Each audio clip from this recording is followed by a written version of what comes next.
तो हेलो दोस्तों, स्वागत है आपका फिर से आप ही के चैनल में। पिछली वीडियो में हम लोगों ने चांद के बारे में कुछ जानकारी ले ली थी। जान लिया था हम लोगों ने अमावस पर कब पड़ता है और पूर्णिमा कब पड़ता है, कब जो है चांद का 59% है इस हिस्सा जो है हम लोग को दिखाई पड़ता है। आज हम थोड़ी सा और डीपली उसी के आगे जानकारी लेने वाले हैं कि देखेंगे कब ग्रहण लगता है, कब ग्रहण नहीं लगता है, सिजवी किसे कहते हैं और किस कंडीशन के बारे में हम क्या कह सकते हैं, ये आज हम जानने वाले हैं।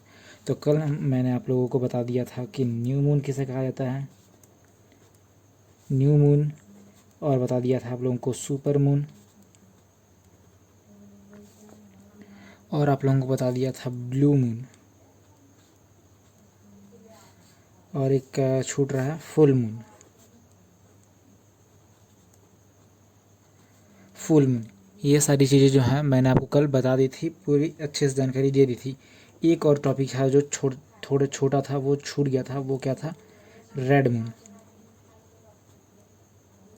रेड मून, ठीक है, ये छूट गया था। तो बहुत ज़्यादा बड़ा टॉपिक नहीं है, 2 लाइन में से हम पढ़ करके समझ लेंगे कि रेड मून क्या है और किस स्थिति में ये बनता है। तो जैसा कि आप लोग देख सकते हैं, ये हमारा सूर्य है। सूर्य सूर्य हो गया, ये हमारी पृथ्वी, इसके चारों ओर ऑर्बिट जिसमें चांद जो है अपना चक्कर लगा रहा है, और इसके चारों ओर है, और क्या है, पृथ्वी के चारों ओर क्या है, वायुमंडल का सुरक्षा कवच। वायुमंडल का सुरक्षा कवच है, ठीक है।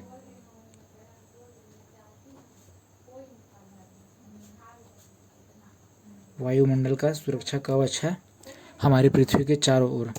तो होता क्या है, सूरज चाचा जब अपनी रोशनी बिखेरते हैं, ठीक है, रोशनी बिखेरते हैं, तो क्या होता है कि जब पृथ्वी माता के चारों ओर जब चंदा मामा चक्कर लगा रहे होते हैं, तो कुछ दूर पर जब पहुंच जाते हैं, तो ये वायुमंडल रूपी जो बॉडी गार्ड है, ये सूर्य की कुछ किरणों को जो है रोक लेता है, ठीक है, सूर्य की किरणों को रोक लेता है, और चंदा मामा तक वही किरणें पहुंच पाती हैं जो हार्ड होती हैं, रेड होती हैं, ठीक है। बाकी सारी किरणों को ये जो है वायुमंडल एब्जॉर्ब कर लेता है, सूख लेता है। तो चंदा मामा तक जो है बस लाल कलर की किरणें ही पहुंच पाती है। इस स्थिति में चांद क्या होता है, वो लाल दिखाई पड़ने लगता है। इसी स्थिति को हम कहते हैं रेड मून। ये बहुत ही रेयर होता है, बहुत ही कम होता है, मतलब 150-200 साल में एक बार होता है, अगर हो जाता है तो साल में एक आधी बार ही होता है बस। ये बहुत ही ज़्यादा रेयर कंडीशन होती है। यही कंडीशन है रेड मून की, जो कल छूट गया था। अब इसके आगे हम जानते हैं और क्या क्या होने वाला है, ठीक है। ये 100-200 साल में एक बार होता है। अब आगे देखते हैं आगे की कहानी। 21 अगस्त 1969, ठीक है, 21 अगस्त 1969 को क्या हुआ था, चांद पे गए थे 2 महाशय। कौन से यान से गए थे, अपोलो यान से, ठीक है, अपोलो जेट या अपोलो यान, जो भी, अपोलो तो अपोलो ही होगा, जेट यान। तो 21 अगस्त 1969 को अपोलो जेट से गए थे 2 महाशय चंद्रमा पर। कौन कौन थे, पहले जो थे वो है नील आर्मस्ट्रांग, सब जानते हैं इनका नाम को, ठीक है, नील आर्मस्ट्रांग। और दूसरे जो थे वो थे एडमिन एंडरलिन। फ़र्क दोनों में क्या था कि नील आर्मस्ट्रांग जो है वो चंद्रमा पर पहले कदम रख लिए थे, जिसके कारण आज जो है इनको पूरी दुनिया याद रखती है। लेकिन क्षण भर बाद जो है एडमिन एंडरलिन भी चंद्रमा पर कदम रखे थे, जिसकी वजह से जो है इनको आज जो है पूरी दुनिया याद नहीं रखती है।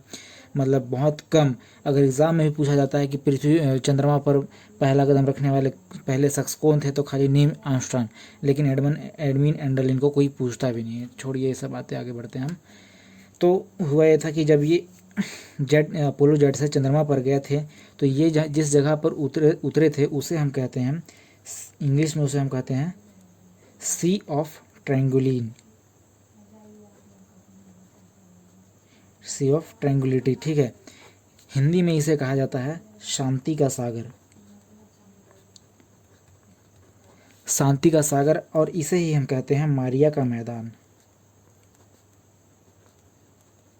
मारिया का मैदान ये वो जगह है जहाँ पर इन्होंने इन्होंने अपने अपोलो जेट को लैंड कराया था।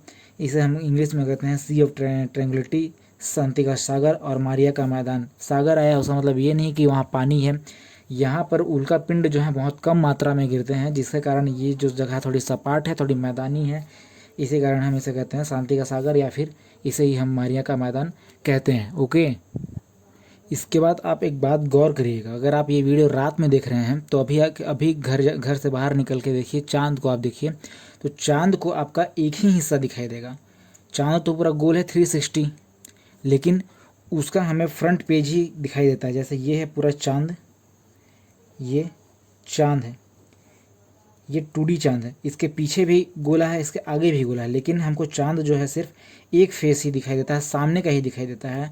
तो ये कभी सोचने वाला बात है कि हमको जो चांद का एक ही हिस्सा क्यों दिखाई देता है। ठीक है, चांद का हमको एक ही हिस्सा क्यों दिखाई देता है, ये आप लोग एक बार ज़रूर सोचे होंगे। ठीक है, तो इसके जो है एक हिस्सा दिखाई देने का कारण ये है क्योंकि सब जानते हैं कि चांद जो है पृथ्वी का चक्कर 28 दिन में कंप्लीट कर देता है। चांद का एक महीना होता है 28 दिनों का। इसको थोड़ा सा ग्राफ बना करके आगे समझते हैं। चांद का एक महीना 28 दिनों का होता है। ठीक है, अब क्या होता है कि ये है हमारी पृथ्वी, हमारी पृथ्वी माता, और ये इसके चारों ओर चांद का ऑर्बिट। ठीक है, इसके चारों ओर होता है चांद का ऑर्बिट। तो चांद जो है चक्कर कैसे लगाता है, जैसे ये हम पृथ्वी पर एक छुटकू यहाँ पर बैठा हुआ है भैया। ठीक है, यहाँ पर छुटकू बैठा हुआ है पृथ्वी पर, और यहाँ है चांद। चांद भी जो है अपना रोटेशन ना, ठीक है, अपना रोटेशन इस तरीके से लगा रहा है, इस तरीके से चांद अपना रोटेशन लगा रहा है, अपना घूर्णन कर रहा है। याद रखिएगा, अपना। चांद का एक फेस होता है, एक नंबर इधर आ जाएगा सूरज की ओर, ठीक है, और दूसरा फेस आ जाएगा पृथ्वी की ओर। ठीक है, तो जाहिर सी बात है, अब पृथ्वी से बैठ के छुटकू उसको इधर की ओर देखेगा तो उसे चंद्रमा का जो है दूसरा नंबर ही दिखाई देगा। तो जैसा कि आप जान रहे हैं कि चंद्रमा जो है इस दिशा में, घड़ी की दिशा में चक्कर लगा रहा है, तो वैसे ही वो जो है चक्कर लगाते हुए यहाँ भी पहुँच जाएगा। ठीक है, चक्कर लगाते हुए जब वो यहाँ पहुँचेगा धीरे धीरे धीरे धीरे, तो उसका भी जो है यहाँ पर 2 नंबर ही हमको दिखाई पड़ेगा, 1 नंबर फिर जो है वो विपरीत दिशा में हो जाएगा। मतलब ये थोड़ा सा कॉम्प्लिकेटेड है, कैसे समझाऊँ। पेन का ये एक भाग, इसे आप चांद का पहला दूसरा भाग मान सकते हैं, इसे चांद का पहला भाग।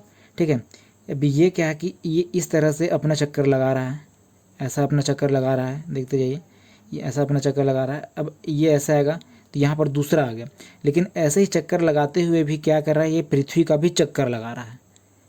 चांद अपना चक्कर तो लगा रहा है, वैसे उसके साथ ही ये पृथ्वी का चक्कर भी लगा रहा है उसी, इसलिए इस कंडीशन पे ये आके दूसरा नंबर ही हमको दिखाई पड़ेगा। जब छुटकू उसको यहाँ से देखेगा, फिर से यहाँ से देखेगा, तो फिर से उसको जो है चांद का दूसरा हिस्सा ही दिखाई पड़ेगा, पहला हिस्सा तो फिर से उधर ढक जा रहा है। ठीक है, तो ये 2D इमेज है, जिसकी वजह से आप लोगों को थोड़ा सा डाउट हो सकता है समझने में, लेकिन आप एडजस्ट करिए। उसके बाद फिर जो है हमको चांद का दूसरा हिस्सा ही दिखाई पड़ेगा। यही कारण है कि जो हमको चांद का एक फेस ही नज़र आता है, दूसरा फेस हमें नज़र नहीं आता है।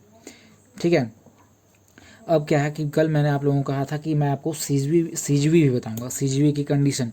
तो सीजवी की कंडीशन ये थी कि कल हम लोगों ने एक ग्राफ बनाया था, सूर्य, चंद्रमा, पृथ्वी, ये तीनों थे तो एक सीध में, लेकिन मैंने आपको बता दिया था कि ये तीनों एक सीध में होते हुए भी एकदम एक दूसरे को छेक नहीं रहे थे।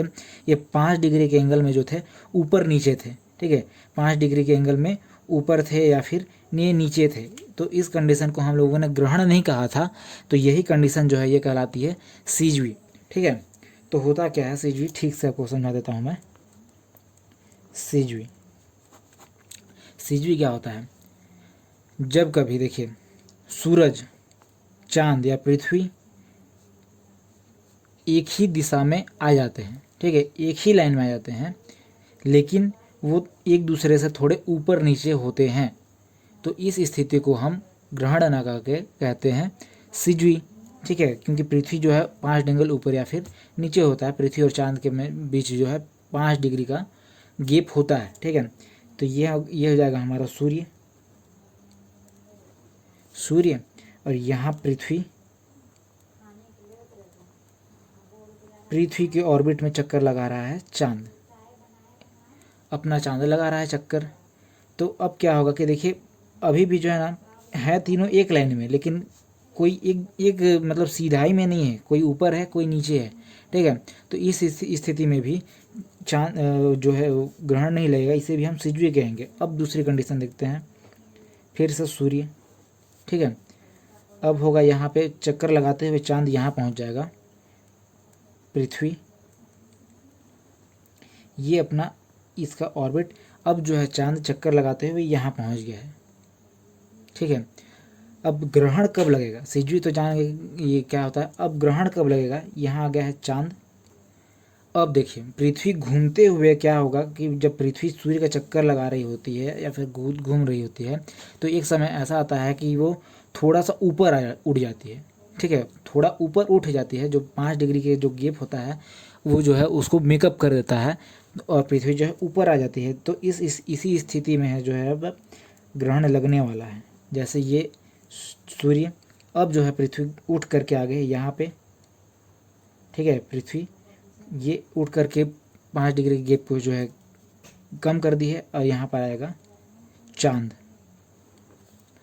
अब देखिए क्या होगा, यहाँ से जो रोशनी निकलेगी, सूर्य से रोशनी जो निकलेगी, इस रोशनी को जो है पृथ्वी छेंक ले रहा है। ठीक है, पृथ्वी छेंक ले रहा है। ध्यान समझिएगा, अगर ये सिजवी का कंडीशन होता तो पृथ्वी प्रकाश को रोक लेने के बाद, मतलब पृथ्वी प्रकाश को पूरी तरह से नहीं रोक पाता, ये आगे बढ़ जाता। ठीक है, लेकिन ये सिजवी का कंडीशन नहीं है, तो यहाँ पर क्या होगा कि अब पृथ्वी जो है सूर्य से निकलने वाली रोशनी को जो है सोख लेगा अपने, मतलब पूरी तरह से चांद तक अपनी रोशनी को, सूर्य की रोशनी को नहीं जाने देगा। तो इसी स्थिति में है जो है अब चंद्र ग्रहण लग जाएगा, क्योंकि इसके बीच में जो है पृथ्वी आ गई है, रोशनी को पीछे नहीं जाने दे रही है। तो इसे यहाँ पर हमको जो है ना चांद का कटा हुआ कुछ हिस्सा दिखाई पड़ेगा, पूरा हिस्सा दिखाई नहीं पड़ेगा। अभी भी थोड़ा डाउट है जिसको क्लियर करना है। तो देखिए सिजवी की दशा में क्या होता, ठीक है, सिजवी की दशा में क्या होता कि प्रकाश जो है पूरा पहुंचता चांद तक, और हमें चांद अच्छे से दिखाई पड़ता। लेकिन ग्रहण की दशा में पूरा प्रकाश नहीं पहुंच पा रहा है, जिस वजह से यहाँ ग्रहण लग जा रहा है। तो जब लगेगा, चंद्र ग्रहण जब लगता है, तो इस स्थिति में जो है चांद को हम पूर्णिमा के नाम, मतलब इस दिन को हम पूर्णिमा के नाम से जानते हैं। मतलब जब भी चंद्र ग्रहण लगेगा ये पूर्णिमा के दिन ही लगेगा। कुल मिला के ये हम ये कह सकते हैं, मतलब ग्रहण की अगर परिभाषा एक लाइन में पूछा जाए तो ग्रहण उसे कहते हैं जब कोई ग्रह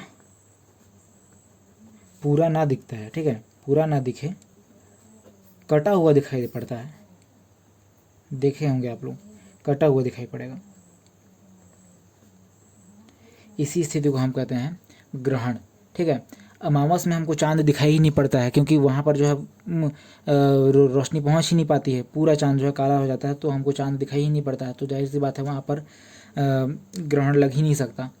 अब क्या होगा, थोड़ा सा और एक और ग्राफ देख लेते हैं अपन। सूर्य, यहाँ हो गई हमारी पृथ्वी। ठीक है, सूर्य, पृथ्वी। अब इसके अपने ऑर्बिट में चांद जो है यहाँ पर चक्कर लगा तो यहाँ पहुँच गया है। इस स्थिति में भी कोई दिक्कत नहीं है। ठीक है, क्योंकि अभी भी है तो तीनों एक लाइन पे, लेकिन है सब ऊपर नीचे। इस स्थिति में भी कोई दिक्कत नहीं है। दिक्कत कब होगा ना, जब पृथ्वी का चक्कर लगाते हुए जो है चांद, जो पृथ्वी का जब चक्कर लगा रही है चांद, ये उठ करके ना फिर ये बीच में चला जाएगा। मतलब बीच में क्या जाएगा, ये दोनों के बीच में आ जाएगा। किसके बीच में आ जाएगा, सूरज और पृथ्वी के बीच में जब ये चांद चक्कर लगाते हुए आ जाएगा, तो इस स्थिति में क्या होगा ना कि फिर से जो है सूर्य के प्रकाश पृथ्वी तक पूरा नहीं पहुंच पाएगा। अब सूर्य के प्रकाश को कौन रोकेगा, सूर्य के प्रकाश को अब रोक लेगा चांद। ठीक है, ये जब यहाँ पर सूर्य के प्रकाश को चांद रोकने लगेगा तो हमको जो है पृथ्वी से ये वाला पार्ट दिखाई पड़ेगा, लेकिन सूरज का पूरा पार्ट नहीं दिखाई पड़ेगा, जिसके कारण हमको सूरज भी जो है कटा हुआ दिखाई पड़ेगा, दिखाई देगा। ठीक है, तो इस स्थिति में क्या होगा कि हम यहाँ पर लगेगा सूर्य ग्रहण। ठीक से समझिएगा, क्योंकि पृथ्वी में हम यहाँ बैठे हुए हैं और अगर इसे हम इधर देखेंगे तो चंद्रमा के इस भाग में ही पूरा जो है प्रकाश दिखाई पड़ रहा है। ठीक है, सूर्य की ओर से। अब सूर्य की ओर से तो नहीं जा सकते ना अपन देखने, अपन यहाँ बैठे हैं तो ये वाला सफ़ेद पार्ट ही हमको दिखाई पड़ेगा। हाँ, अब इसके बाद जो है जो रोक लिया है, इसी कारण से ये आधा दिखाई देने के कारण ही जो है सूर्य का हमें आधा पार्ट दिखाई पड़ेगा और इस स्थिति में जो है सूर्य ग्रहण लग जाएगा। सूर्य ग्रहण के समय अमावस होता है। ठीक है, तो जब भी सूर्य ग्रहण लगेगा तो उस समय अमावस का कंडीशन होगा। सूर्य ग्रहण अमावस के दिन लगता है। ठीक है, अब इसी के साथ जान लेते हैं एक लाइन में हम ट्रांजिट या फिर परागम। ठीक है, ये भी इसी का कुछ मील है, इसी का कंडीशन है, परागम या फिर ट्रांजिट। ठीक है, परागम या फिर ट्रांजिट। अब ये क्या होता है, क्या ये ग्रहण है, क्या ये सिजुई है, या फिर क्या है ये परागम क्या है? तो ये ना ग्रहण है ना ये सिजुई है, ये ग्रहण का, इसे हम जुड़वा कह सकते हैं, ग्रहण का भाई इसे कहा जाता है। ठीक है, ग्रहण का भाई इसे कहा जाता है। क्यों कहा जाता है? देखिए, हम फिलहाल बात कर रहे हैं किसकी, खाली जो जिससे हम लोगों को मतलब है, किससे मतलब था, सूर्य, चंद्रमा और पृथ्वी से मतलब था। लेकिन भैया क्या है कि पृथ्वी से पहले भी 2 ग्रह और हैं। ठीक है, पृथ्वी से पहले भी 2 ग्रह और हैं। कौन कौन है? बुध, शुक्र। ठीक है, इसके बाद आती है पृथ्वी।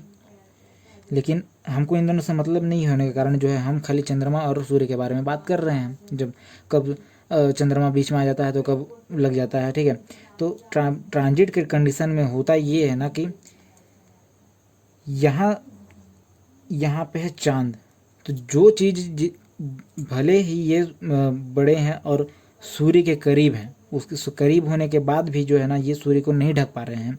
लेकिन चांद छोटा है और पृथ्वी करीब है, छोटा होने के बाद भी ये जो है पृथ्वी को ढक दे रहा है। तो ऐसे स्थिति को ही हम कहते हैं ट्रांजिट।